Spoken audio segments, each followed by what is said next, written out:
Maharashtra superfast news चॅनलमध्ये आपले सहर्ष स्वागत आहे। खास सत्याची ठार लेखणीची महाराष्ट्रातील ताज्या आणि वेगवान बातम्या पाहण्यासाठी आपल्या हक्काचे चॅनल शेअर करा, लाईक करा आणि सबस्क्राइब करा। धन्यवाद।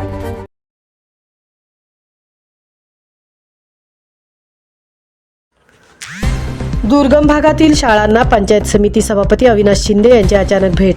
काही ठिकाणी शिक्षक अनुपस्थित। विद्यार्थ्यांच्या शिक्षणाचा प्रश्न ऐरणीवर। अनुपस्थित शिक्षकांवर कारवाईचे केले आदेश। पोलादपूर तालुक्यातील दुर्गम भागातील शाळांना पंचायत समितीचे सभापती अविनाश शिंदे यांनी अचानक भेट देऊन शाळांची पाहणी केली।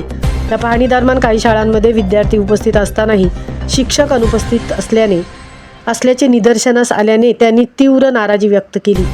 शिक्षणाची गुणवत्ता आणि शाळांमधील प्रत्यक्ष परिस्थिती जाणून घेण्यासाठी सभापती अविनाश शिंदे यांनी ढवळे, खोपड, चांदके, उमरट तसेच ढवळे येथील अंगणवाडीला भेट दिली। यावेळी काही ठिकाणी विद्यार्थी शाळेत उपस्थित असताना शिक्षक मात्र गैरहजर असल्याचे आढळून आले।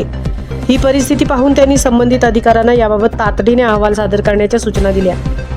पोलादपूर तालुक्यातील अनेक दुर्गम भागातील शाळांमध्ये पटसंख्या कमी असून काही शाळा बंद होण्याच्या मार्गावर आहेत। शासनाकडून विद्यार्थ्यांसाठी विविध शैक्षणिक सुविधा उपलब्ध करून दिल्या जात असल्या तरी प्रत्यक्षात मात्र शिक्षकांच्या अनुपस्थितीमुळे विद्यार्थ्यांचे शैक्षणिक नुकसान होत असल्याचे चित्र या पाहणीतून समोर आले आहे। यावेळी उपस्थित ग्रामस्थांशी संवाद साधताना सभापती अविनाश शिंदे म्हणाले की दुर्गम भागातील शेतकरी कुटुंबातील मुले मोठ्या आशेने शिक्षणासाठी या शाळेत येतात। अशावेळी शिक्षक वेळेवर उपस्थित नसणे ही अत्यंत गंभीर बाब असून विद्यार्थ्यांच्या भवितव्याशी खेळ करणारी आहे। संबंधित जिल्हा शिक्षण अधिकारी यांच्याकडे शिक्षकांवर नियमानुसार कायदेशीर व प्रशासकीय कारवाई करण्यात येईल असा इशाराही त्यांनी दिला। या घटनेमुळे स्थानिक नागरिकांमध्ये संताप व्यक्त होत असून शिक्षण विभागाने या प्रकाराची सखोल चौकशी करून निष्काळजी शिक्षकांवर कठोर कारवाई करावी तसेच दुर्गम भागातील विद्यार्थ्यांचे शैक्षणिक नुकसान टाळण्यासाठी प्रभावी उपाययोजना तातडीने राबवाव्यात अशी मागणी ग्रामस्थांकडून करण्यात येत आहे।